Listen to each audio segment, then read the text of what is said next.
اب social media ہے, اس کا کیا کریں گے؟ اس پہ تو نہیں روک سکتے. ٹھیک ہے, پی ٹی آئی کے کارکنوں کو, لیڈروں کو بات کرنے سے. اچھا, میڈیا میں ان کا یہ خیال تھا کہ میڈیا مینیج کر لیں گے, اشتہارات کے انبار لگا دیں گے, تو وہ اشتہارات کے انبار لگانے کا ماحول ہی نہیں ہے. اور میڈیا جو ہے وہ پبلک سے ایسی مچھلی ہے جو پبلک سینٹیمنٹس کے سمندر میں زندہ رہتی ہے. تو میرا یہ خیال ہے کہ وہ جو حکمت عملی انہوں نے اختیار کیا ہے, اگرچہ اس میں بڑی کشاکش ہوگی اور دباؤ بھی آئے گا, پی ٹی آئی پہ بھی, عمران خان پہ بھی آئے گا, لیکن میرا خیال ہے یہ دباؤ وقتی ہے, کامیاب نہیں ہو سکتا. ٹھیک ہے, اس دباؤ کے اوپر بھی بات کرتے. بظاہر ایسا لگ رہا ہے ارون صاحب آپ کے تجزیے سے کہ موجودہ گورنمنٹ نے یہ تہیہ کر لیا ہے کہ -1 کا فارمولہ ہوگا اور یہی ان کی ترجیح آئندہ الیکشن تک. سمجھتے ہیں ایسا ہو سکتا ہے, کوئی پابندی, نااہلی, گرفتاری تک بات جا سکتی ہے؟ نہیں, وہ گرفتار اگر کریں گے فرض کیجئے, یا پابندی لگ جائے گی, پابندی پہ ابھی بات کرتے ہیں کہ سپریم کورٹ کا کیا ممکنہ ہو سکتا ہے. ہم یہ تو نہیں حتمی طور پر تو نہیں کہہ سکتے عدالت کیا کرے گی, اور عدالت کا جو بھی فیصلہ ہو وہ بہرحال قبول کرنا ہوگا, لیکن یہ آخری کارڈ ہے جو وہ استعمال کر رہے ہیں. اس کے بعد کوئی کارڈ بچے گا نہیں, اور اگر اس میں وہ ناکام ہو گئے تو بڑی تباہ کن صورتحال ان سیاسی پارٹیوں کے لیے پیدا ہو سکتی ہے. یعنی یہ بھی ممکن ہے کہ 2/3 سے بھی کچھ زیادہ ووٹ وہ لے جائیں اگر سرنڈر کرنا پڑا. میں نے آپ سے عرض کیا کہ وہ اتنے پینک میں کل بھی کہا تھا کہ پلان بھی نہیں ہے ان کے پاس. اب ایک تو میں نے آپ سے یہ عرض کیا, یہ بڑی سگنیفیکنٹ بات ہے کہ زرداری صاحب کے ہاتھ سے معاملہ نکل گیا, جوڑ توڑ کی بات نہیں ہے. اب میدان میں فیصلہ ہوگا تو وہ نون لیگ ہی کر سکتی ہے. دوسرا یہ ہے کہ بہت نواز شریف صاحب کو جتنا ہم سمجھتے ہیں بہت اسرٹ کریں گے, اور وہ اب کہ زرداری صاحب کی بات نہیں مانیں گے. کوئی جوڑ توڑ کی بات اب نہیں ہوگی, اور امکان بھی نہیں ہے جوڑ توڑ کی کامیابی. زرداری صاحب نے جو بساط جمائی تھی, جو ان کا دعویٰ تھا میں یہ کر دوں گا اور وہ کر دوں گا اور فلاں کر دوں, جو لوگ سمجھتے ہیں زرداری بہت کمپیٹنٹ آدمی ہے اور بہت ہی وہ کوئی کرشمہ دکھا سکتے ہیں, تو کرشمہ دکھانے کا تو یہ موسم ہی نہیں ہے, حالات ہی نہیں ہیں. تو وہ زرداری صاحب نے کاف لیگ کو تباہ کر دیا, جتنا ڈیمیج کر سکتے تھے کر دیا. وہ تو لوگ اکٹھے رہے, ان کی سروائیول کی انسٹنکٹ بروئے کار آئی, ورنہ یہ ہے کہ وہ تو اس کو بالکل ہی تباہی کر ختم ہی کر دیتے. اگر وہ 2 حصوں میں بڑھ جاتی, 40% ایک جگہ ہوتے, 60% ایک جگہ ہوتے, تو وہ تو بالکل تباہ ہو جاتی. اسی طرح نون لیگ کا انہوں نے ایک پاپولر پارٹی سے نسبتاً کم پاپولر پارٹی بنا دیا, اس لیے کہ جو بیانیہ وہ لے کے چلے وہ تو لوگوں نے اسے قبول نہیں کیا, اور عمران خان کی حمایت ہر روز بڑھ رہی ہے. صحیح ہے, ٹھیک ہے. ارون صاحب, حکمت عملی میں ہمیشہ 1 2 3 نقطے شامل ہوتے ہیں. چلیے عمران خان صاحب نہیں صحیح, کیا آپ کو لگتا ہے موجودہ گورنمنٹ کی حکمت عملی کے اندر یہ بات شامل ہو کہ پاکستان تحریک انصاف کو ہی ختم کر دیا جائے؟ نہیں, ختم تو نہیں ہو سکتی نا, لیکن عدالت والی بات کریں, ختم نہیں ہو سکتی. عدالت میں کیا ہوگا, یہ ہے اصل سوال. وہ ختم نہیں ہو سکتی. مثال کے طور پہ وہ نئے نام سے پارٹی بنا لے. اے این پی پہ پابندی لگی تھی تو نیشنل ڈیموکریٹک پارٹی بن گئی تھی, NDP, سردار شیرباز خان مزاری کی قیادت میں. سارے کے سارے لیڈر جیل میں تھے NP, سارے تمام. یعنی حبیب جالب کو بھی پکڑ لیا. وہ بیچارہ شام اپنی گزارتا تھا دوستوں میں, شاعری کرتا تھا, وہ کوئی پولیٹیکل لیڈر تو نہیں تھا, نہ اس کا مزاج تھا. وہ تو اگر جلسہ ہو تو وہاں نظم پڑھ دے, یا اخبار میں تو چھپ نہیں سکتی تھی, سنسر تھا اس وقت, بڑا سخت دباؤ تھا, سنسر تو نہیں تھا, دباؤ تھا بڑا سخت میڈیا پہ. تو وہ تو نئے نام سے, پھر وہ ذرا حالات سازگار ہوئے تو دوبارہ انہوں نے نیشنل عوامی, کیونکہ سپریم کورٹ کا فیصلہ تھا تو اسی نام سے تو نہیں پارٹی بن سکتی تھی, نیشنل عوامی پارٹی تو نہیں بن سکتی تھی, تو انہوں نے عوامی نیشنل پارٹی بنا لی. تو وہ اس طرح سیاسی پارٹیاں, اس پہ تو بالکل اتفاق رائے پایا جاتا ہے کہ سیاسی پارٹیاں اس طرح ختم نہیں ہو سکتی. ANP تو نسبتاً بہت چھوٹی پارٹی تھی نا, یعنی کبھی بھی ان کے ووٹ 3-4% بہت اچھے سازگار حالات ہوں. جب بلوچستان ان کے ساتھ تھا, بلوچستان تو پھر انہیں چھوڑ گیا. بلوچستان کے لیڈر تو بالکل الگ تھلگ ہو گئے, انہوں نے اپنی چھوٹی چھوٹی جماعتیں بنا لی. اس وقت بھی نہیں, اس میں کامیابی نہیں ہو سکی. تو جس پارٹی کے کوئی 45-46% سے 55% کے درمیان ووٹ ہے, وہ کیسے ختم ہو سکتا؟ صحیح ہے, ٹھیک ہے. آپ سپریم کورٹ کے حوالے سے بات کر رہے ہیں, چلے اس پہ بات کر لیتے ہیں. تقریباً 2 سے 3 دن کے وقت کے بعد وہ کہہ رہے ہیں ڈکلیریشن جو ہے وہ تیار کیا جائے گا, سپریم کورٹ آف پاکستان میں بھیج دیا جائے گا. ممکنہ طور پر کیا چیز سامنے آ سکتی ہے عدالت میں معاملہ جانے کے بعد؟ دیکھیے, میرا اندازہ یہ ہے زیادہ سے زیادہ جو ہو سکتا ہے وہ یہ ہو سکتا ہے کہ وہ الیکشن کمیشن کو واپس بھیج دیں. اور اب الیکشن کمیشن کا مسئلہ یہ ہے کہ اس نے اپنی جو اس کی قوت تھی وہ ختم کر دی، تحلیل کر دی ہے. یہ بڑا مسئلہ پیدا ہو گیا ہے کہ الیکشن کمشنر تو چیف الیکشن کمشنر تو اب ایک فریق نظر آ رہے ہیں، اور ایسا لگتا ہے کہ دوسرے جو ارکان ہیں وہ اسرٹ نہیں کر رہے، وہ کوئی رائے نہیں دے رہے. چیف الیکشن کمشنر صاحب بھی بیان دیتے ہیں، وہی ایک موقف اختیار کرتے ہیں، وہی چل رہے ہیں. ایسا لگتا ہے کہ باقی لوگوں نے کوئی خوش دلی کے ساتھ اس میں شریک نہیں ہیں. تو عدالت جو ہے وہ انہیں واپس کر سکتی ہے موسٹ پروبیبلی، یا عدالت کوئی جرمانہ کر سکتی ہے. عدالت پابندی لگانے کا تو کوئی امکان دور دور تک نظر نہیں آتا، اس لیے کہ کوئی 10-12 بیان تو انہوں نے سنوا دیا آج عمران خان صاحب نے اپنے خطاب کے بعد، اور ایسے کچھ اور لوگ بھی سامنے آ جائیں گے. اس میں جو سب سے اہم نقطہ اجاگر ہوا ہے، جس کا ہم نے کل بھی ذکر کیا تھا، پرسوں بھی تھوڑا سا حوالہ دیا تھا، کہ بھائی ان کا موقف ہی نہیں لیا گیا. یہ ایک ایسی چیز ہے، کسی کو آپ کہتے ہیں کہ وہ غیر ملکی ہے اور اس نے غیر قانونی طریقے سے پیسے بھیجے ہیں، 1 نہیں 2 نہیں 3 نہیں درجنوں آدمی ہیں.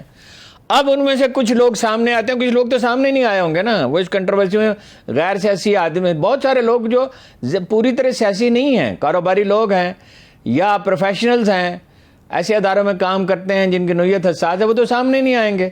لیکن جتنے لوگ سامنے آ سکتے تو وہ آئے، شاید کچھ اور بھی آ جائیں. اب وہ یہ جب عدالت میں یہ کہا جائے گا، وہ ظاہر ہے ان میں سے بعض لوگ آ کے پیش بھی ہو سکتے ہیں اگر عدالت مناسب سمجھے، اس کی اجازت دے، کہ بھئی ہمارا تو موقف ہی نہیں لیا گیا جو کہ لیا جا سکتا تھا آسانی سے. اس کا مطلب ہے فیصلہ آخری وقت میں، اندازہ یہ ہے کہ فیصلہ آخری وقت میں لکھا گیا ہے اور بہت جلدی میں لکھا گیا ہے. پھر یہ جب یہ سوال زیر بحث آئے گا کہ یہ فیصلہ حکومتی اتحاد کے لوگ جا کے چیف الیکشن کمشنر سے ملے، اس کے بعد کیوں جاری کیا گیا فوراً؟ یہ سوال تو ہوگا. اور یہ یاد رکھیے کہ شک کا فائدہ ہمیشہ اسے ہوتا ہے جس پر الزام ہو، اسے نہیں ہوتا. الزام لگانے والے مدعی کو نہیں شک کا فائدہ دیا جاتا، کبھی بھی عدالت اس کا فائدہ نہیں دیتی انہیں. جب یہ 2 سوال زیر بحث آئیں گے، خاص طور پہ یہ کہ جنہیں کہا گیا کہ وہ غیر ملکی ہیں وہ تو پاکستانی نکلے، وہ ٹیلی ویژن پہ آئے، سوشل میڈیا پہ آئے، چینل پہ، اور انہوں نے کہا میں یہ ہوں، میرا نام یہ ہے، میں فلاں شہر میں رہتا ہوں، میں نے اپنی کمپنی کے اکاؤنٹ سے پیسے بھیجے. کمپنیاں جو ہے غیر ملکی، اس میں سے بعض تو کوئی فیصل آباد کی نکلی اور باقی بھی پاکستانیوں کی نکلی. تو پھر یہ اعتراض جو ہے ان کا یہ تھا، عارف نقوی صاحب نے پیسے دیے. تو عارف نقوی کا تو میں نے کل بھی عرض کیا تھا، آج عمران خان نے بھی وہی بات کہی کہ بھائی وہ تو 2012 میں تو پیسے لیے اور 2018 میں ان پہ الزام لگا، ابھی وہ ثابت نہیں، ابھی تو چارج شیٹ بھی نہیں کیا گیا ان کو، فرد جرم عائد نہیں کی گئی، ابھی تو انویسٹیگیشن ہو رہی ہے. تو نقوی صاحب والا معاملہ بھی جو ہے وہ بھی ان کے خلاف گیا. جن کو غیر ملکی قرار دیا تھا وہ پاکستانی نکلے، ان کا موقف نہیں سنا گیا. اتنی چیزیں اس مقدمے میں واضح ہیں کہ میرا خیال ہے کہ سپریم کورٹ اس کو بالکل ابتدا ہی میں ریجیکٹ کر دے گی، اور اگر ابتدا میں نہیں کرے گی تو جج صاحبان بہتر سمجھتے ہیں تو پھر وہ ہائی کورٹ میں چلا جائے، جو الیکشن کمیشن میں چلا جائے گا، ہائی کورٹ میں چلا جائے گا، ہائی کورٹ کے بعد سپریم کورٹ میں چلا جائے گا. یہ لٹکتا رہے گا معاملہ، وہ اتنی جلدی فیصلہ ہونے والا نہیں ہے. جلدی یہی ہو سکتا ہے کہ الیکشن کمیشن اس پہ نظر ثانی کرے، اور نظر ثانی سے مراد یہ نہیں کہ فیصلہ تبدیل کر دے، اس کو دلائل دینے ہوں گے، شواہد مہیا کرنے ہوں گے.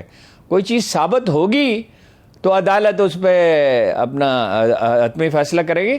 اور یہ یاد رکھیے کہ حکومت کو یہ فیصلہ نہیں کرنا ہے، یہ شہباز شریف صاحب کو، نواز شریف صاحب کو، مولانا فضل الرحمان کو اور زرداری صاحب کو یہ فیصلہ نہیں کرنا ہے، یہ فیصلہ سپریم کورٹ نے کرنا ہے. درست. اور اے این پی پہ پابندی، اس وقت این اے پی تھی، این اے پی پہ پابندی نیشنل عوامی پارٹی پہ سپریم کورٹ نے لگائی تھی، ذوالفقار علی وزیر اعظم پاکستان ذوالفقار علی بھٹو نے نہیں لگائی تھی، وہ بھی بے نتیجہ رہی.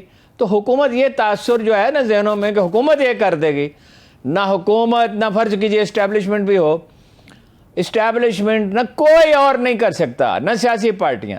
یہ سپریم کورٹ کے کورٹ میں اگر گیند چلی گئی تو سپریم کورٹ پہ دونوں طرف سے دباؤ ہے، اور یہ بہت اچھا ہے ایک لحاظ سے. یعنی ویسے تو عدالتوں پہ دباؤ نہیں ڈالنا چاہیے، لیکن اب یہ ہمارا مزاج بن گیا ہے تو وہ اپنا دونوں طرف سے دباؤ کا ایک مثبت پہلو بھی ہے کہ دباؤ کوئی نہیں، ایک دوسرے کو وہ دباؤ جو ہے وہ بیلنس ہو جائے گا. تو جج آزاد ہوں گے صحیح فیصلہ کرنے کے لیے، اور جب وہ صحیح فیصلہ کریں گے تو اس کے اچھے اثرات ہوں گے. صحیح ہے. ٹھیک ہے ہارون صاحب, جلد یا بدیر جو بھی اس معاملے کے اوپر فیصلہ آئے گا, ڈیسیژن آئے گا, بہت ساری چیزوں کی اکثریت اس وقت پاکستان تحریک انصاف کے حق میں جاری ہے اور موجودہ گورنمنٹ بھی اس بات سے آگاہ ہے.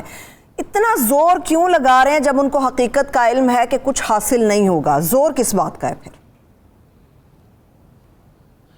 اس لیے زور لگا رہے ہیں کہ کوئی آپشن نہیں رہ گیا, خوف زدہ ہو گئے ہیں.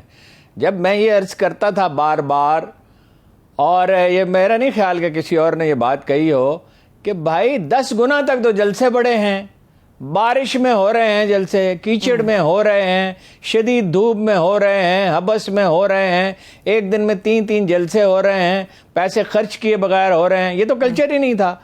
ٹرانسپورٹ ایک زمانے سے 20-25 سال سے 85 کے بعد جو پولیٹیکل کلچر آیا ہے, اس میں لوگوں کو لایا جاتا تھا, کھانا کھلایا جاتا تھا, بریانی اس میں انٹروڈیوس کی نون لیگ نے, قیمے والے نان کھلائے جاتے تھے. یہ سرمایہ داروں کی سیاست تو یہی ہو سکتی ہے, وہ گھل مل تو نہیں سکتے عوام میں, صحیح, اور ان کے احساسات کی نمائندگی تو نہیں کر سکتے.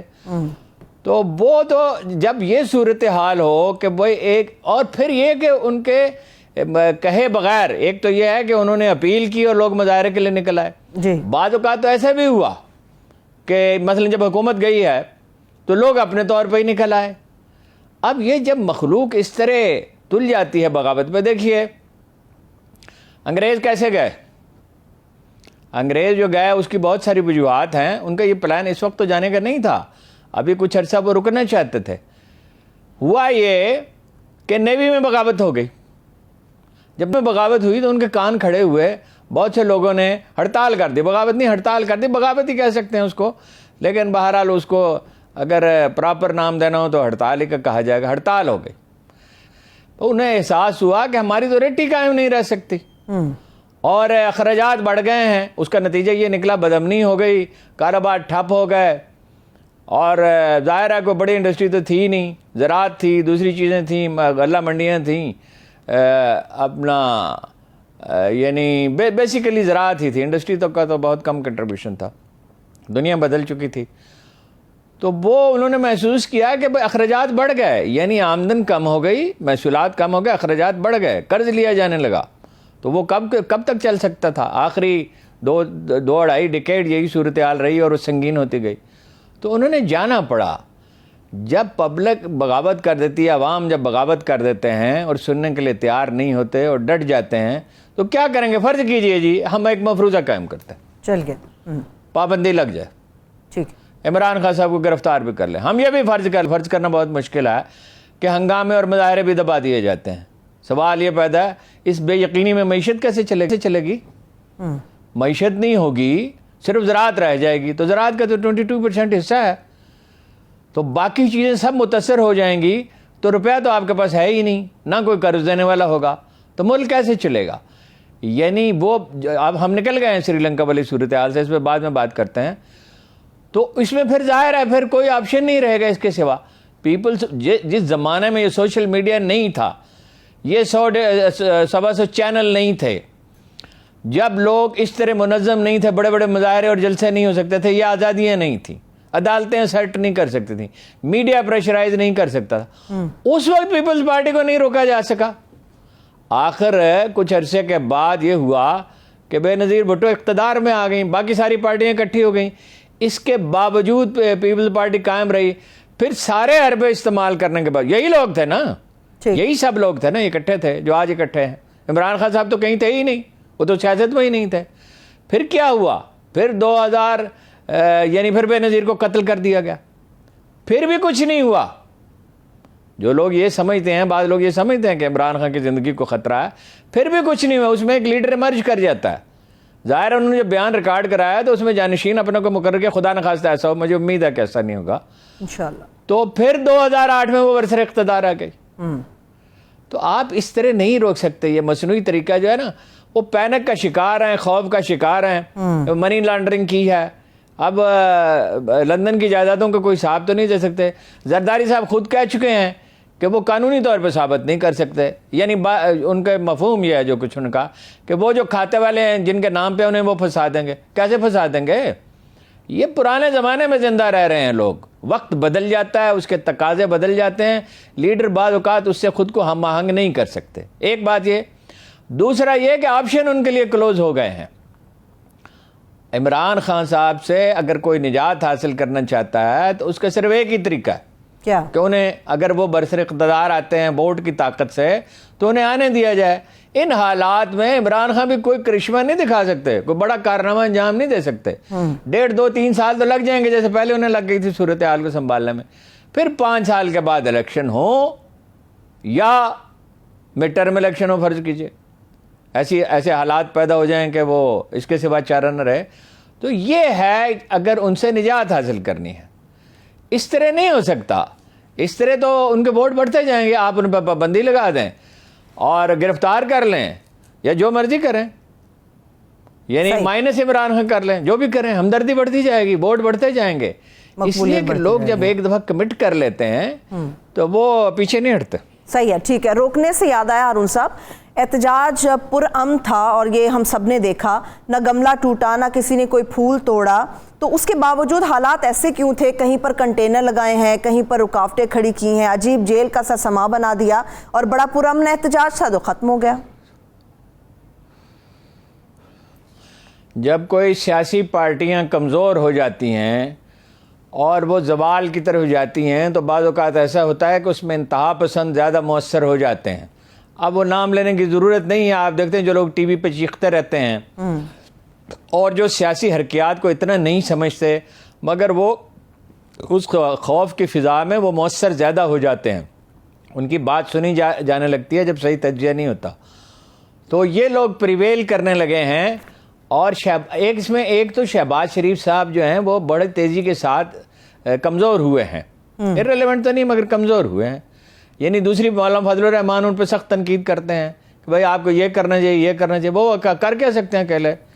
پھر یہ ہے کہ اس صورتحال میں حکومت زیادہ مؤثر نہیں رہتی, اسٹیبلشمنٹ کا کردار بڑھ جاتا ہے.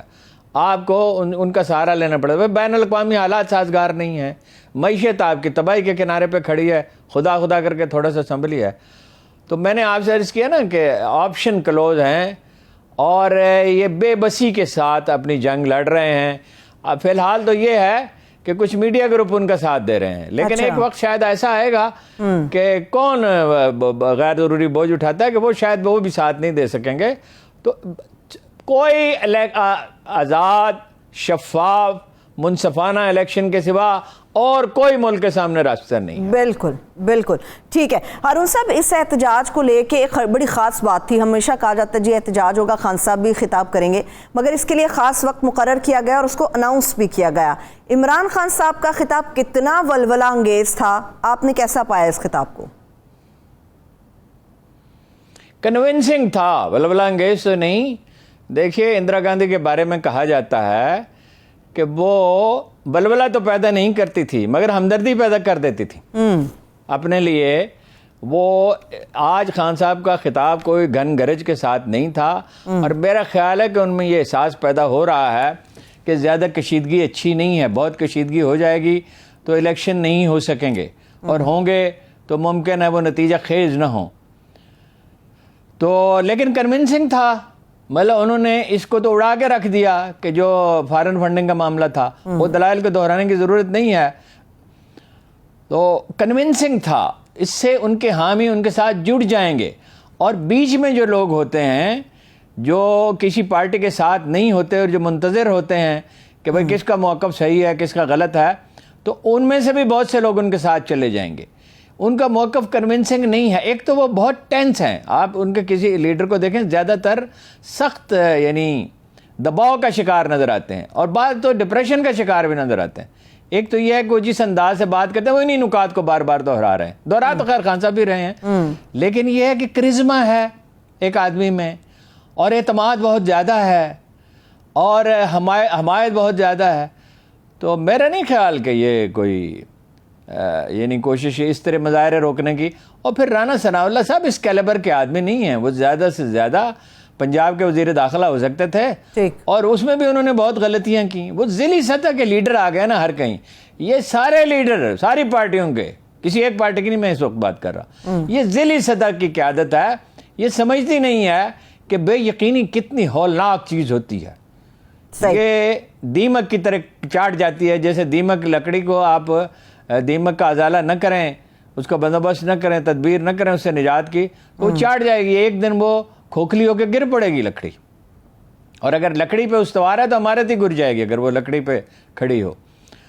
تو یہ کوئی لانگ ٹرم پلان نہیں کر سکتے. ان کا خیال تھا کہ کچھ انٹرنیشنل اسٹیبلشمنٹ کی ہمدردیاں حاصل کر لیں گے, اور کر بھی لیں, اور کچھ انٹرنیشنل میڈیا سپورٹ کرے گا. اس نے کیا بھی, لیکن وہ کتنا کیا کر سکتا ہے؟ وہ لوگوں کے دل و دماغ تو نہیں بدل سکتا. وہ لوگ ہیرلڈ ٹریبون تو نہیں پڑھتے, نیو یارک ٹائمز تو نہیں پڑھتے, ڈیلی ٹیلی گراف تو نہیں پڑھتے, فائنینشیل ٹائم تو نہیں پڑھتا. ایک پاکستانی جو ہے, یہ 1% آدمی پڑھتے ہوں گے, اس سے بھی کم, اور ان میں سے بھی بہت سے اثر قبول نہیں کرتے ہوں گے. جب کوئی کسی موقف کو کوئی کسی قوم کی اکثریت قبول کر لیتی ہے تو پھر آپ کچھ نہیں کر سکتے. یہ ویسے بھی ایک ایسا معاشرہ ہے جس میں لوگ ضدی ہیں, جس میں لوگ انا پرست ہیں, جس میں لوگ ہر چیز کو عزت اور بے عزتی کا مسئلہ بنا لیتے ہیں. صحیح. تو اس میں یہ ہے کہ خوف کی حالت میں بنائی گئی اسٹریٹجی ہے, اور خوف میں, نفرت میں, محبت میں آپ تجزیہ نہیں کر سکتے. ٹھیک ہے. ہارون صاحب, چیف الیکشن کمشنر کے خلاف بھی ہمیں پتہ ہے, الیکشن کمیشن ہو یا چیف الیکشن کمشنر, ان کے اگینسٹ بھی بہت ساری چیزیں ہیں جو پاکستان تحریک انصاف بار بار اجاگر کرتی ہے. انہوں نے ریفرنس دائر کیا سپریم جوڈیشل کونسل میں, پھر حیرت کی بات ہے واپس لے لیا. واپس کیوں لیا گیا؟ میری ذاتی رائے یہ ہے, سارے معاملے پہ میں نے بہت غور کیا ٹھنڈے دل سے, کہ ریفرنس دائر ہی نہیں کرنا چاہیے. اب خان صاحب کے ارد گرد ایسے لوگ ہیں جو چیزوں کو نہیں سمجھتے. پھر ایسے لوگ بھی ہو سکتے ہیں پاسبلی, بعض لوگوں کے بارے میں تو میرا یہ گمان یہی ہے, لیکن گمان ہے, میرے پاس انفارمیشن تو نہیں ہے, کہ وہ حریفوں کے لیے بھی کام کر سکتے ہیں. بہت کمزور لوگ ہیں اخلاق کے طور پہ. تو میری سمجھ سے بالاتر ہے. میں تو ہمیشہ یہ سوچتا تھا کہ یہ کیوں کر رہے ہیں, یہ تو آخری کارڈ ہے. اگر یہ پٹ گیا تو کیا ہوگا؟ ابھی آپ کے پاس ہائی کورٹ کا دروازہ کھلا ہے, بہت سی چیزوں میں سپریم کورٹ کا دروازہ کھلا ہے, آپ کے پاس میڈیا کا راستہ ہے, آپ جلسے کر سکتے ہیں, مظاہرے کر سکتے ہیں. اور یہ چیف الیکشن کمشنر صاحب تو مؤثر رہے ہی نہیں ہیں, انہوں نے جو کرنا تھا وہ کر دیا. اب انہوں نے کیا کرنا ہے؟ اب تو وہ کچھ انیشیٹو وہ لے ہی نہیں سکتے کسی چیز میں. تو یہ اچھا فیصلہ کیا کہ غلطی کی, دائر کیا, میرا خیال ہے واپس لے کے اچھا فیصلہ کیا. اور یہ بھی اچھا فیصلہ کیا کہ ریڈ زون میں نہیں جائیں گے. کشیدگی اب تحریک انصاف کو سازگار نہیں ہے, لیکن بہرحال غلطیاں ہوتی ہیں. اور وہ تو دیکھیے نا, اپنا متضاد بیانات آتے رہے کہ جی ریفرنس دائر کر دیا ہے, کچھ نے کہا دائر ہی نہیں کیا, کچھ نے کہا جی ابھی دائر کریں گے, کچھ نے کہا کر دیا, کچھ نے کہا جی دائر ہی نہیں کیا تو واپس کیا لینا ہے. لیکن صورتحال تو یہی تھی کہ دائر بھی کیا اور واپس بھی لیا. اور یہ کوئی سمجھداری کا مظاہرہ نہیں کیا. میرا خیال ہے انہیں سرے سے دائر ہی نہیں کرنا چاہیے چیف الیکشن کمیشنر سے. اب انہیں کیا خطرہ ہے؟ وہ کیا کر سکتے ہیں؟ وہ اپنے جو کرنا تھا وہ کر چکے, جو دلائل دینے تھے دے چکے, جو کاروائی کرنی تھی وہ کر چکے. اب ان کے پاس تو, ان کے ترکش میں تو اب کوئی تیر ہی نہیں ہے, تو وہ کیا کریں گے؟ آپ اس میں اپنی انرجی کیوں ضائع کرتے ہیں؟ اگر کوئی تیر ہی نہیں ہے ہارون صاحب, تو پی ڈی ایم نے عمران خان صاحب کے خلاف نااہلی کا ریفرنس الیکشن کمیشن میں پھر کیوں دائر کر دیا ہے؟ ایک ریفرنس الیکشن کمیشن میں بھی دائر کر دیا انہوں نے. وہ تو میں نے آپ کو اس سوال کا جواب تو میں عرض کر چکا نا, کہ وہ خوف زدہ ہیں, پینک میں ہیں خوف کی وجہ سے. تو وہ ممکن ہے ان کو الجھانا بھی چاہتے ہوں, تو انہیں الجھنا نہیں چاہیے. کلیئرٹی ہونی چاہیے, یکسوئی ہونی چاہیے کہ کیا کرنا ہے. اپنا ایجنڈا اور اپنی ترجیحات واضح ہونی چاہیے, تبھی کچھ کر سکتے ہیں. ٹھیک ہے, ایک بریک لے لیتے ہیں. بریک پہ آئیں گے. پولیٹکس کے اوپر مزید بھی بات ہوگی, جس میں ہم پنجاب کی پولیٹکس کے اوپر بات کریں گے, اور انٹرنیشنل کینوس پر کیا کچھ ہو رہا ہے اس کے اوپر بھی بات ہوگی. ہمارے ساتھ رہیے. بریک کے بعد ایک بار پھر سے پروگرام میں ہم آپ کو خوش آمدید کہیں گے. ہارون صاحب, پنجاب پولیٹکس پہ بات کروں گی, مگر اس سے پہلے ایک آخری سوال عمران خان صاحب کو ہی لے کر. انہوں نے یہ نقطہ اٹھایا کہ اگر ہماری جماعت, آپ سمجھتے ہیں کہ اوورسیز پاکستانی پیسہ بھیجتے ہیں تو وہ فورن فنڈنگ ہے, تو اوورسیز پاکستانی تو پاکستان کے لیے بھی 31 ارب ڈالر بھیجتے ہیں, تو پھر یہ کیا ہے؟ نہیں, ظاہر ہے, اس میں تبصرہ کرنے کی کوئی بات نہیں ہے. اور البتہ ایک اور پہلو ہے. اگر عمران خان صاحب یہ اپیل کر دیں, فرض کیجئے, میں نہیں کہتا کہ وہ ایسا کریں, قطعاً میں نہیں یہ کہوں گا, لیکن فرض کیجئے کسی مرحلے پر وہ یہ کہیں اوورسیز پاکستانی سے کہ سوائے جو بہت مجبوری ہے اس کے سوا باقی پیسے آپ نہ بھیجیں, تو $3 بلین $3.25 بلین ہر مہینے آتے ہیں. اور یہ لائف لائن ہے ہماری لائف لائن وہ IMF نہیں ہے. ہماری لائف لائن یہ ہے آدھا 50% جو زر مبادلہ ہے وہ وہاں سے آتا ہے. تو نہ بھیجیں, فرض کیجئے وہ $3.25 بلین کی بجائے $1 بلین رہ جائیں. صحیح. وہ کہیں کہ صرف اتنے پیسے بھیجیں جو آپ کے بچوں کی فیس ہے یا رشتہ دار ہیں, عزیز ہیں جن کے کھانے کا مسئلہ ہے, یہ 1 مہینے کے لیے یا 15 دن کے لیے کہہ دیں, 1 ہفتے کے لیے کہہ دیں. تو وہ تو دیکھیے وہاں سے 70-80% لوگ تو ان کی بات مانتے ہیں, اور ان میں سے اگر آدھا بھی ہو گیا, وہ 30% بھی گر گیا, تو یہ واضح ہو جائے گا کہ اکانومی نہیں چل سکتی اس کے بغیر, اور بڑا خوف پیدا ہو جائے گا, بڑے اندیشے پیدا ہوں گے, اور باقی چیزوں پہ بھی اثر انداز ہوگا. اس لیے یہ انتہائی اقدام کی طرف تو جانا ہی نہیں چاہیے, اور اس سے پہلے ہی چیزیں طے کر لینی چاہیے. بالکل ایک بچگانہ بات ہے یہ. ایک مولانا فضل الرحمان, ایک شریف خاندان, ایک زرداری خاندان, یہی ہے نا. زیادہ مسئلہ تو ہی نہیں کہا. MQM کا تو کوئی پرابلم نہیں ہے, بلوچستان کی پارٹیوں کا کوئی پرابلم نہیں ہے, اور ANP کا کوئی مسئلہ نہیں ہے. وہ پہلے ہی ان کی کوئی ایسی بڑی بارگیننگ پوزیشن نہیں ہے, اور وہ اس دلدل میں پھنسے ہوئے ہیں. اس میں ان کی حمایت کم ہو رہی ہے, ان کی حمایت بڑھے گی نہیں. کچھ نہ کچھ لوگ انہیں چھوڑ کے جاتے رہیں گے. MQM کے ووٹ کم ہو جائیں گے. بلوچستان میں تو خیر کوئی بہت اثر نہیں پڑے گا, تھوڑا بہت تو پڑے گا. جو پڑھے لکھے لڑکے ہیں ان پہ اثر ہو سکتا ہے. اچھا, اب ANP پہ کوئی سے ڈیمیج ہو سکتا ہے. تو آپ کیا ان 3 خاندانوں کے لیے ملک کو گروی رکھ دیں؟ مولانا فضل الرحمان کی پارٹی میں پہلی بڑی شکست و ریخت ہو چکی ہے, اور جو وہ اتنے صدمے کی حالت میں ہیں اور ان کی سمجھ میں نہیں آ رہا کیا کریں, تو اس کی وجہ مولانا شیرانی اور ان کے ساتھیوں کا الگ ہونا.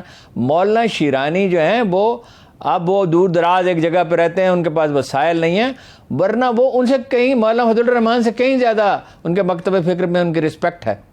انہیں ایک بہت سنجیدہ, متین, بہت ذمہ دار آدمی سمجھا جاتا ہے. پہلے اتنی شکست و ریخت ہو گئی, نون لیگ کے ووٹ کم ہو گئے. مولانا فضل الرحمان کا تو وہ بار بار چیلنج کر رہے ہیں, ان کے جو حریف ہیں, جو ایک عام کارکن ہیں PTI کے, ان سے بہت بری طرح ہارے. تو مولانا فضل الرحمان تو ممکن اگلی دفعہ اب آ ہی نہ سکیں, اور ممکن ان کے صاحبزادے بھی نہ آ سکے. تو کہ کیا ان 3 خاندانوں کے لیے آپ ملک کو داؤ پر لگا دیں گے؟ ہاں, کل عمران خان صاحب غلطی کرتے ہیں, زیادتی کا ارتکاب کرتے ہیں, ان کی پارٹی زیادتی کرتی ہے, وہ ڈیلیور نہیں کر سکتے, تو بھائی انتظار کریں, صبر کریں. وہ سیاسی لیڈر جو ہیں وہ جیل بھی جاتے ہیں, تکلیفوں سے بھی گزرتے ہیں, اپنا نامقبول بھی ہوتے ہیں. یہ کوئی قائد اعظم بھی تو 40 کے بعد پاپولر ہوئے, ورنہ تو اپنی ذاتی سیٹ ان کی ہوتی تھی. وہ ظاہر ہے بمبئی کے لوگ انہیں جانتے تھے تو ان کی بہت رسپیکٹ تھی, ورنہ مسلم لیگ کی کوئی حیثیت تو نہیں تھی. مسلم لیگ کی تو سوائے سندھ کے حکومت ہی نہیں بنی اس علاقے میں جو آج پاکستان ہے کہیں.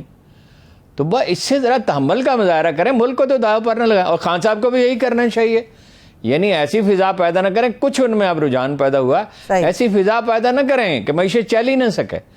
خدا کر کے کوئی صورتحال بہتر ہوئی ہے تو ذمہ داری کا مظاہرہ کرنا چاہیے لیڈر. صحیح ہے. اب پنجاب کے اندر چودھری برادران کیا کریں گے ہارون صاحب؟ مرکزی مجلس عاملہ نے تو مکمل اعتماد کا اظہار کر دیا چودھری شجاعت صاحب کے اوپر. امپلیکیشنز کیا ہو سکتی ہیں؟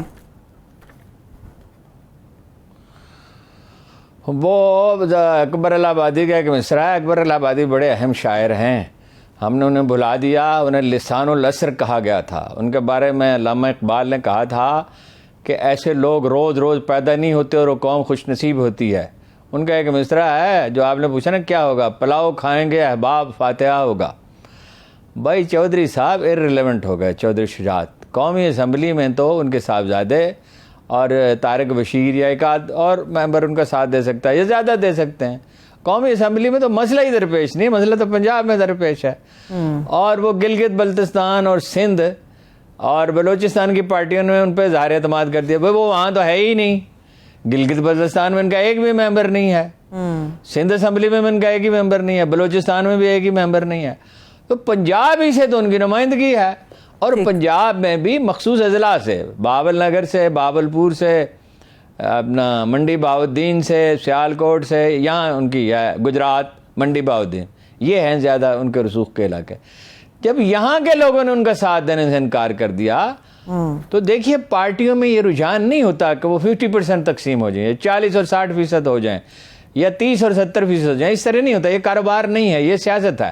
یہ پبلک عوامی احساسات اور جذبات پہ کھڑی ہوتی ہے. جب لوگ چلے گئے, دیکھو نا وہ گروپ, تو اس میں بھی ناراض تو بہت لوگ نکلے, کئی سو ارکان جو ہیں وہ جمع ہوتے تھے ممبر پی ٹی آئی کے. تو یہ سپلنٹر گروپ مؤثر نہیں ہوتے. صرف یہ ہوتا ہے سپلنٹر گروپ ایک کام کر سکتے ہیں کہ اگر لیڈرشپ کوئی غلطیاں کر رہی ہو اور اس کو وہ اجاگر کر دیں تو پارٹی انپاپولر ہو جاتی ہے. مگر چھوٹا گروپ کبھی پروان نہیں چڑھتا. لوگ پریکٹیکل ہوتے ہیں, عام لوگ پریکٹیکل ہوتے ہیں. صحیح, ٹھیک وہ ہے. چودھری شجاع صاحب کیا کریں گے؟ کچھ بھی نہیں, صرف باویلا کر سکتے ہیں. ان کے لیے بہترین راستہ دونوں کے لیے یہی ہے کہ مصالحت کریں, مصالحت کر لیں اور زرداری صاحب کے چکمے میں نہ آئے. زرداری صاحب جس گھر میں جاتے ہیں ان سے برباد کر کے چھوڑتے ہیں. ٹھیک ہے. اس معاملے کو لے کر ہارون صاحب, دلوں میں دوریاں پیدا کرنے کے لیے طارق بشیر چیمہ صاحب کے اوپر بڑا بوجھ آ رہا ہے, بڑے ان کے اوپر تنقید ہو رہی ہے, لیکن اب ان کے سیاسی مستقبل کے بارے میں بھی سوالات اٹھنا شروع ہو گئے ہیں. کوئی نہیں, ان کا کوئی سیاسی مستقبل نہیں. طارق بشیر چیمہ صاحب اپنی اننگ کھیل چکے. اب نون لیگ تو انہیں قبول کر لے تو دوسری بات ہے, اور وہ ظاہر ہے کہ بڑی مشکل پیش آئے گی نون لیگ کے لیے بھی, ان کے لیے بھی دشواری ہوگی. وہ ایک مزاج میں ان کے ریجیڈیٹی ہے, تو وہ جائیں گے موسٹ پروبیبلی پیپلز پارٹی میں. تو پیپلز پارٹی کے ووٹ کتنے ہیں؟ اتنے تو نہیں ہیں, اور اس کا ان کے اپنے ووٹروں پہ بہت برا اثر ہوگا جب وہ پیپلز پارٹی میں جائیں گے. تو ٹھیک ہے, یا پیپلز پارٹی ان کی حمایت کا اعلان کرے گی. اس کا بھی میرا نہیں خیال ان کا کوئی سیاسی مستقبل ہے. میرا خیال ہے چودھری شجاعت کے صاحبزادے, چاہے ذاتی طور پہ وہ بہت اچھے ہوں, اور طارق بشیر چیمہ صاحب خواہ وہ کتنی سوجھ بوجھ سیاست کی رکھتے ہوں, ایک بڑی غلطی کر چکے ہیں. اب کم از کم ایک الیکشن کے لیے تو انہیں اس کی قربانی دینی ہوگی, یا مصالحت ہو جائے. بہترین راستہ تو مصالحت کا ہے. صحیح ہے, ٹھیک ہے. لیکن ہارون صاحب, سوائے پنجاب کے سندھ, گلگت بلتستان اور بلوچستان, ان کے عہدیداروں نے جنہوں نے اعتماد کا اظہار کیا چودھری صاحب کے اوپر, وہ یہ کہہ رہے ہیں کہ کامل علی آغا صاحب کی حیثیت نہیں ہے کہ وہ اجلاس بلائیں, اس کی صدارت کریں. وہ کس حیثیت میں انہوں نے کی؟ ان کی رکنیت معطل کرنے کے بعد, اور 10 جو کاف لیگی اراکین ہیں ان کی بھی رکنیت معطل کرنے کے حوالے سے کارروائی شروع کرنے کا انہوں نے اندیا دیا. کارروائی کریں گے کیا؟ وہ تو اب ان کے ڈسپلن میں رہے ہی نہیں. جب ان پہ ان کا حکم ہی نہیں چلتا, اپنا فیصلہ ان پر نافذ ہی نہیں کر سکتے, تو کارروائی کیا کریں گے؟ پھر میں نے آپ سے عرض کیا کہ سندھ, بلوچستان اور گلگت کی جو پارٹیاں ہیں ان کی تو کوئی حیثیت نہیں ہے. تو کبھی ایک ایم پی اے بھی الیکٹ نہیں کرا سکے, ایک بھی. تو پارٹی تو وہ ہوتی ہے نا جس کے ساتھ لوگ کھڑے ہوئے ہوں, اس کے ان کے کوئی زیادہ ووٹر نہیں ہیں, صرف ان کی ذاتی وزاداری ہے, ذاتی تعلقات ہیں. اپنے لوگوں کو پروٹیکشن دیتے رہے, اپنے لوگوں کا کام کاج کرتے رہے, ان کی حوصلہ افزائی کرتے رہے, ان کا خیال رکھتے رہے. تو وہ تو چند ارکان اسمبلی ہیں, اور وہ سب کے ساتھ پنجاب میں ان کے ساتھ چلے گئے. پنجاب میں پارٹی ہے, پنجاب میں ان کے جو چودھری شجاعت صاحب اور ان کے فرزندان گرامی کے سوا, اور طارق بشیر چیمہ کے سوا جو کراس فائرنگ میں پھنس گئے ہیں, وہ بھی ان لوگوں میں شامل تھے نا جو صحیح اندازہ نہیں کر سکے. تو ان کے سوا تو کوئی ان کے ساتھ کھڑا ہی نہیں ہوگا, تو اپنا فیصلہ نافذ کیسے کریں گے؟ فرض کیجئے وہ کل نئی پارٹی بنا لیتے, چودھری پرویز الہی, ٹھیک ہے, یعنی کاف لیگ کی بجائے اس کو کوئی اور نام رکھ سکتے ہیں وہ, تو وہ ان کے ساتھ نہیں جائیں گے, اور حالات ان کے لیے سازگار نہیں. ٹھیک ہے. جو کمیٹیاں بنی ہیں پنجاب کے معاملات کو حل کرنے کے لیے, ان کمیٹیوں کی وجہ کیا بنی ہارون صاحب؟ کیوں ضرورت محسوس ہوئی کہ کمیٹیاں بنائی جائیں؟ ایک کمیٹی بنی ہے, اور وہ اس لیے بنی ہے, وہ جو معاملات ہیں پنجاب حکومت میں اس میں مشورہ دے گی, اس کی نگرانی کرے گی, اور وہاں ڈسکشنز ہوگی. وہ اس لیے بنی ہے کہ چودھری پرویز الہی حکومت پی ٹی آئی کی ہے, اور چودھری پرویز الہی کا تعلق پی ٹی آئی سے نہیں ہے. فیصلہ تو درست کیا, آپ دیکھیں کتنا کوئکلی وہ ڈیسیژنز کر رہے ہیں اور اس کے نتائج نکل رہے ہیں. مثلا آپ پولیس پہ بھی بات کرتے ہیں تو میں عرض کرتا ہوں کیسا زبردست فیصلہ انہوں نے کیا. تو ظاہر ہے پی ٹی آئی کے لوگ جو ہیں وہ ان کا مطالبہ ہوگا کہ بھئی کاروبار حکومت میں ہمیں پالیسیوں کی تشکیل میں, اس لیے کہ چیف منسٹر کے بہت اختیارات ہیں, ٹھیک, ہمارا رول ہونا چاہیے, اور اس میں کوئی حرج بھی نہیں ہے, بنا دی. لیکن دیکھیے چین آف کمانڈ ہوتی ہے, لیڈر ایک ہوتا ہے, کیپٹن ایک ہوتا ہے, 2 کیپٹن نہیں ہو سکتے, 2 ملا نہیں ہو سکتے, 2 ٹیچر ایک کلاس کو ایک وقت میں نہیں پڑھا سکتے, 2 آدمی بالغ نہیں کر سکتے, 2 بیٹسمین نہیں ہو سکتے, یہ ممکن نہیں ہے. ڈیسیژن خاص طور پہ ڈیسیژن میکنگ کے لیول پہ ایک ہی آدمی ہوتا ہے, باقی اس کے مشیر ہو سکتے ہیں. اس کو بہت زیادہ فروغ نہیں دینا چاہیے. جہاں پالیسی میکنگ کا معاملہ ہو وہاں تو مشورہ کر لیں, اور اس کے لیے وہ ذہنی طور پہ تیار ہے. میری کل ان سے بات بھی ہوئی, اور ویسے بھی ظاہر ہے وہ سوجھ بوجھ کے آدمی, ان کا بہت طویل سیاسی تجربہ ہے. صرف اتنا نہیں ہے جب وہ حکومت میں ہے, صرف وہ نہیں ہے, وہ 81 کے بعد بلکہ اس سے بھی پہلے ہی چودھری شجاعت اور یہی پارٹی کے معاملات چلاتے تھے ان کے ساتھ, چودھری ظہور اللہ کے ساتھ. جو بھی خاندان کی سیاست تھی اس میں انہی کا عمل دخل تھا, اور فیلڈ میں تو یہی کام کرتے تھے. چودھری ظہور اللہ تو نہیں کرتے تھے, وہ ملک بھر میں گھومتے پھرتے تھے. وہ گجرات میں اور انتخابی حلقوں میں تو وقت نہیں دے سکتے تھے, یہی دے سکتے تھے. رابطے بھی انہی کے تھے, خاص طور پہ چودھری پرویز الہی کے. چودھری شجاعت صاحب اس وقت زیادہ اچھا کمیونیکیٹ بھی نہیں کر سکتے تھے, اور کافی شائی تھے اس وقت. بتدریج عمران خان بھی ویسے بہت شائی تھے شروع میں, بڑی مشکل پیش آتی تھی. ہم لوگ انہیں کہتے تھے کہ بھائی لوگوں سے بات کیا کریں, یہ کیپٹن والا رویہ, کرکٹ کیپٹن والا رویہ ترک کریں. اینی ہو, وہ کمیٹی کو بہت زیادہ متحرک نہیں کرنا چاہیے. یہ نہ وہ محسوس, کمیٹی کو یہ میسج نہیں دینا چاہیے کہ معاملات وہ طے کریں گے. معاملات چیف منسٹر ہی کو طے کرنے ہیں. اور جیسا میں نے کل عرض کیا کہ 2 وزیر بھی ان کے لینے چاہیے انہیں, اس لیے کہ ہم آہنگی رہنی چاہیے.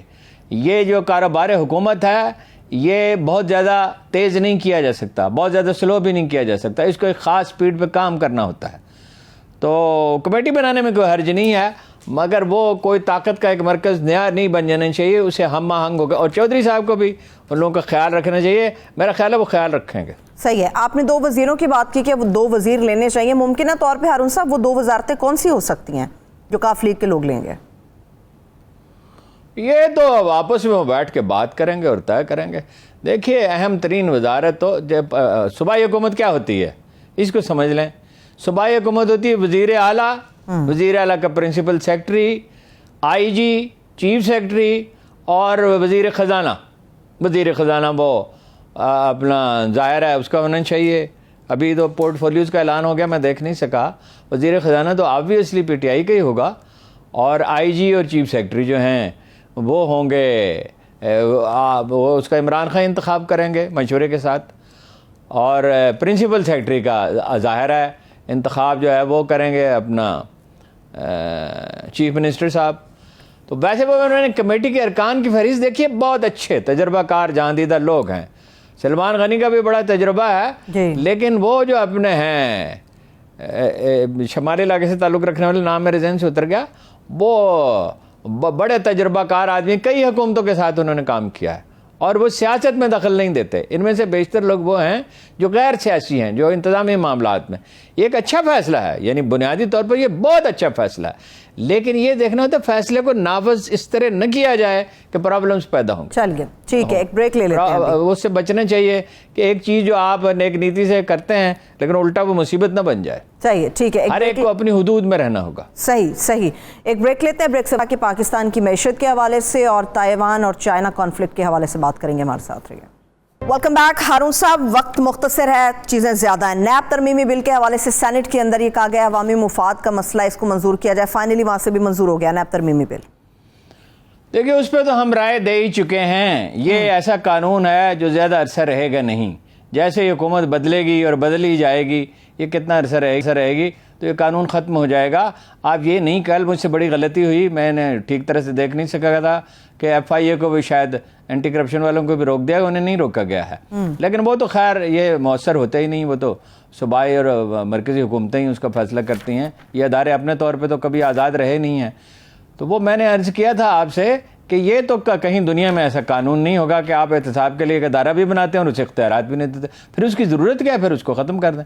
لیکن یہ رہے گا نہیں, جب نئی حکومت آئے گی تو وہ اختیارات میں رخل بحال کر دے گی. صحیح ہے, ٹھیک ہے. اب ہارون صاحب, نینسی پیلوسی کا دورہ, تائیوان کا دورہ کر کے وہ چلی گئیں, اور چائنا نے جنگی مشقیں کیوں شروع کر دی ہیں؟ ایسا کیا ہو رہا ہے وہاں پر؟ تو ظاہر ہے انہیں کسی نہ کسی طرح رد عمل دینا تھا. وہ اپنی کمزوری کا تاثر کیوں دیتے؟ دیکھیے امریکہ پہ تو خبط ایک سوار ہے کہ وہ عالمی لیڈر تھا اور عالمی لیڈر ہی رہے. ایک زمانے میں تو پریزیڈنٹ سینئر بش جو تھے وہ یہ کہتے تھے کہ نیو ورلڈ آرڈر, دنیا کا نیا نظام, امریکہ دنیا کا نیا نظام, اور ایک ہسٹورین تھے جنہوں نے اینڈ آف ہسٹری کا تصور پیش کر دیا تھا کہ تاریخ ختم ہو گئی، اب دنیا میں یہی سرمایہ دارانہ نظام رہے گا اور امریکہ کی بالادستی رہے گی. بائی امپلیکیشن ہو گیا تھا امریکہ کی بالادستی رہے گی یا مغرب کی یہ بالادستی رہے گی. تو وہ تو امریکہ وہاں سے زوال کا شکار ہوتے ہوتے یہاں آ گیا ہے کہ جتنی چین دنیا کے ممالک میں انویسٹمنٹ کر رہا ہے اور مدد کر رہا ہے ان کی، اور جتنا انیشیٹو اس کے پاس ہے اس کا 10واں حصہ بھی نہیں ہے بعض چیزوں میں تو. اور آئی ٹی میں جو اسلحہ سازی میں آئی ٹی کے جو کردار ہے اور فوجی معاملات میں، اس میں چین جو ہے وہ امریکہ سے آگے نکل گیا ہے. تو ظاہر ہے کہ وہ امریکہ اس خبت میں سوار ہے. ان کا امریکیوں کا خیال یہ ہے، یہ بالکل ایک لحاظ سے ہماری پاکستان کی صورتحال سے ملتا جلتا معاملہ ہے کہ بہت سارے مل جائیں گے. مثلا انہوں نے دورہ کیا ملائیشیا کا، نینسی پلوسی نے اس کا ملائیشیا کا، کوریا کا، جاپان کا دورہ کیا اور بھی کسی ملک کا دورہ کیا. تو یہ کوشش ہے، ایک اتحاد بناتے ہیں دوسرا بناتے ہیں، ایک میں وہ جاپان ہے، انڈیا ہے، آسٹریلیا ہے اور امریکہ ہے، پھر ایک دوسرا اتحاد بنایا جس میں برطانیہ بھی ہے. تو وہ یہ کوشش کر رہے ہیں لیکن یہ ہو نہیں سکتا.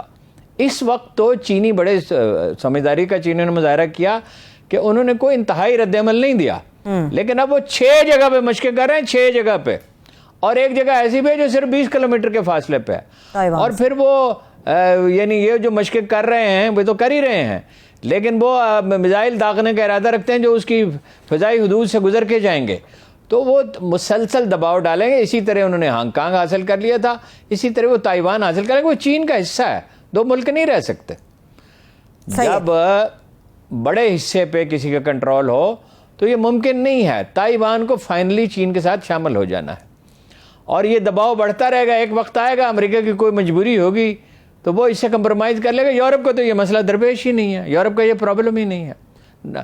جاپان جو ہے ان کی تاریخی آویزش ہے، وہ اس میں ہاتھ امریکہ کو بٹا سکتا ہے، لیکن کتنا بٹا سکتا ہے؟ بہت زیادہ تو نہیں. صحیح ہے، ٹھیک ہے. لیکن ہارون صاحب، چائنا کے جو دفاعی ماہرین ہیں وہ یہ باتیں کر رہے ہیں کہ اس بار جو مشقیں چائنا کر رہا ہے اور جتنا قریب جا کر یہ کر رہا ہے، اصل جنگ کو ملحوظ رکھتے ہوئے یہ سارا کام ہو رہا ہے. کیا آپ کو لگتا ہے کہ جنگ کے امکانات بہت زیادہ بڑھ گئے ہیں تائیوان اور چائنا کے درمیان؟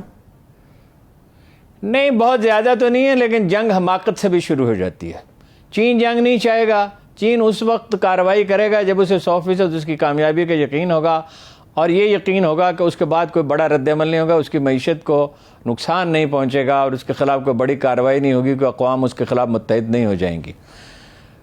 لیکن چین یہ بھی جانتا ہے نا کہ یورپ کی انویسٹمنٹ ہے اور امریکہ کی انویسٹمنٹ ہے. لیبر بہرحال بہت سستی ہے مقابلے میں، ڈسپلن بہت ہے، آؤٹ پٹ زیادہ ہے. تو دونوں کا ایک دوسرے پہ انحصار ہے. جنگ کسی حماقت کے نتیجے میں ہو سکتی ہے. امریکیوں کو سوٹ کرتی ہے، یعنی امریکی قوم کو نہیں. یہ جو گروہ اس وقت برسر اقتدار ہے، اصل میں پاپولیرٹی کم ہو رہی تھی، بہت ڈیمیج ہوا تھا کرونا سے، بے شمار لوگ مرے تھے، تو اس کی وجہ سے یہ کر رہے ہیں. لیکن میرا خیال ہے کہ امریکہ کے اندر سے آوازیں اٹھیں گی. میرا اندازہ یہ ہے اگلے چند دن میں دیکھیں گے اندر سے آوازیں اٹھیں گی. اس وقت تو شروع میں بخار ہوتا ہے کہ بخار میں مبتلا ہوتے ہیں، پھر یہ دیکھنا ہوگا کہ دوسری پارٹی کا جو دو پارٹیاں ہیں تو ان کا کیا، ڈیموکریٹس کا کیا رویہ ہے. لیکن میرے خیال جنگ نہیں ہوگی. البتہ کوئی کسی نے یہ تہیہ ہی کر لیا ہے کہ جنگی ساز و سامان بیچنا ہے، اور وہ جاپان اور جرمنی میں خطوط پہ لوگ سوچ رہے ہیں اب کہ اپنی افواج بنائیں. وہ جرمنی نے تو یہ بھی کہا ہے کہ ایٹمی پروگرام شروع کر سکتے ہیں، اس لیے کہ گیس تو روس کے رحم و کرم پہ ہے اور روس کے ساتھ معاملات خراب ہیں. تو میرا یہ نہیں خیال ہے کہ اگر یہ ہو گیا تو بس یہ سمجھیے کہ دنیا میں پھر امن نہیں ہوگا. پھر ساری دنیا یوکرین سے اتنا متاثر ہوئی ہے تو یہ تو بہت بڑی طاقتیں ہیں. اس کے نتیجے میں دنیا میں افلاس کی، بے روزگاری کی، بد امنی کی اور ریاستوں کی رٹ ختم ہونے کی ایسی لہر آئے گی، ایسا طوفان اٹھے گا. یہ دنیا پہلے جیسی دنیا نہیں ہے، یہ باہم جڑی ہوئی ہے. بہت بنیادی ضرورتوں کا انحصار بھی ایک دوسرے ملک پہ ہے. صحیح، ٹھیک. ملک اپنی سرحدوں سے باہر پھیل گئے ہیں. ہر ملک کسی کی 10%، 5% آبادی دوسرے ملک میں. دنیا اس کی متحمل نہیں ہے. میرا خیال ہے کہ امریکیوں کو اپنی پالیسی ترجیحات پہ نظر ثانی کرنا ہوگی. صحیح ہے، ٹھیک ہے. پہلے افغانستان ہارون صاحب، پھر یوکرین اور اب تائیوان کا معاملہ ہے. کیا امریکہ کی اپنی معیشت اس بات کی متحمل ہے کہ ایک نئی جنگ شروع ہو جائے اور کچھ نقصانات اٹھانے پڑیں؟ یہ تو کیلکولیشن کا معاملہ ہے، میں نہیں کہہ سکتا اس وقت. اس لیے کہ اگر وہ ایسی صورتحال پیدا ہوتی ہے جس میں وہ دنیا کو اسلحہ بیچ سکتے ہیں تو پھر تو انہیں بعض لحاظ سے فائدہ بھی ہو سکتا ہے، لیکن میں اس کے فوری طور پہ کوئی تبصرہ نہیں کر سکتا۔ ٹھیک ہے ہارون صاحب، میرے پاس تقریباً 1 سے 1.5 منٹ ہے۔ ڈالر کا بھی معاملہ ہے پاکستان میں، اور کابل کے حملے کے حوالے سے جو آپ مناسب سمجھے اس کے اوپر بات کرتے ہیں۔ دیکھیے ڈالر کا معاملہ تو یہ ہے کہ یہ اب گرتا جائے گا، اور 2-3 مہینے میں اندازہ ہے، کیونکہ اس میں بڑی پیچیدگیاں ہوتی ہیں۔ ابھی لوگ انتظار کریں گے، سرمایہ بڑا حساس ہوتا ہے۔ ایک پہلو اس کا یہ ہے کہ اب یہ نظر آنے لگا یہ کہ امریکیوں کی سوچی سمجھی منصوبہ بندی تھی، انہوں نے کچھ مطالبات ایسا لگتا ہے کہ اپنے منوا لیے ہیں اور کچھ اور منوانے چاہتے ہیں۔ اب یہ تو فوری تو کرائسس تو آپ کا ٹل گیا، اب کوئی ڈیفالٹ کا کوئی خطرہ نہیں ہے، دیوالیہ ہونے کا کوئی خطرہ نہیں ہے، لیکن مقامی سرمایہ کار بھی اور ڈائریکٹ انٹرنیشنل انویسٹمنٹ بھی تبھی ہوگی جب سٹیبل ہو جائے گی صورتحال، اور معیشت بھی تبھی ٹھیک ہوگی اگر زرعی اور صنعتی پیداوار بڑھے گی۔ ٹھیک ہے، بے حد شکریہ، تھینک یو سو مچ ہارون صاحب۔ دیکھنے والوں کو شکریہ، خیال رکھیے، خدا حافظ۔